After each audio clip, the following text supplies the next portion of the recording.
I never grew grapes before, I never made wine before, and I never raised pigs before.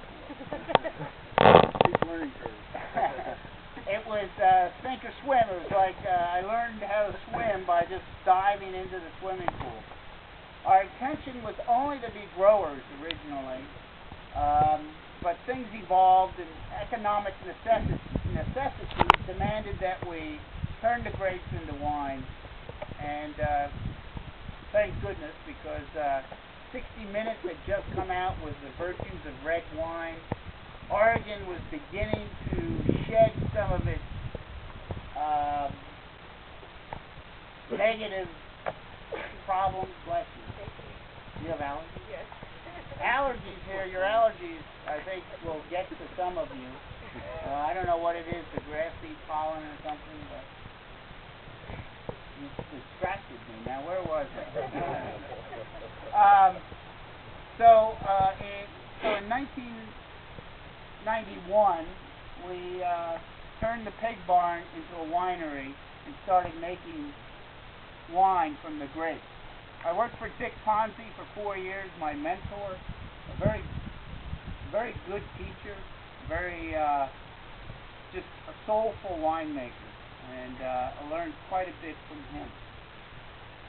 Now to the vineyard. So in 1988 we started planting the vine with what was currently available and thought to be the very best. Basically you had two choices. Basically, there were some smaller ones, but Poumard clone and the Wadensville clone. And Barney could probably give me more accurate information on how these clones got here and everything, but to make it a simple story, everyone in the industry, 90% of the people in the industry were planting own-rooted, 35 cents a plant, Pinot Noir, Poumard, and Wadensville.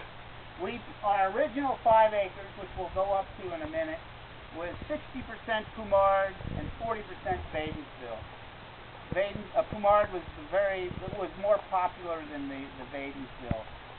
The Wadensville had a reputation for being very site-specific, and if it wasn't grown under ideal soil conditions, climatic conditions, it yielded an inferior product.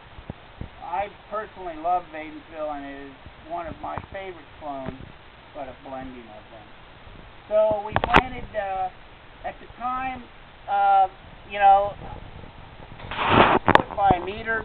Basically, I found a John Deere 750 that was 44 or 45 inches wide, and I gave 16 inches of clearance and came up with 6 feet. Then a meter, of course, is what they do in Grand Cru Burgundy. The single cane, again, what they do in Burgundy. The vertical trellis system is basically what they do in Burgundy.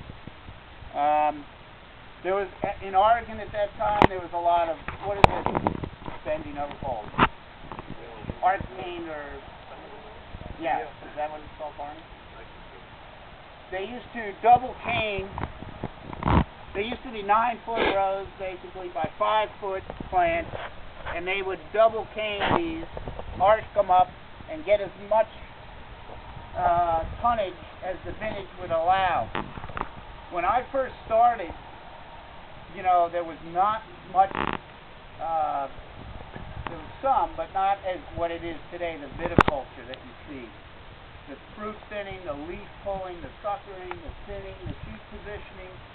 In those days, a good vintage was dictated by poor flowering or a late frost that would thin. Today, of course, these vines, like many of your guys' vineyards, are visited multiple times to beat them into submission and give us what we demand.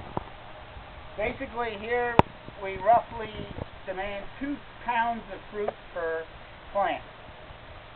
A little more in some years, a little less in years like this year.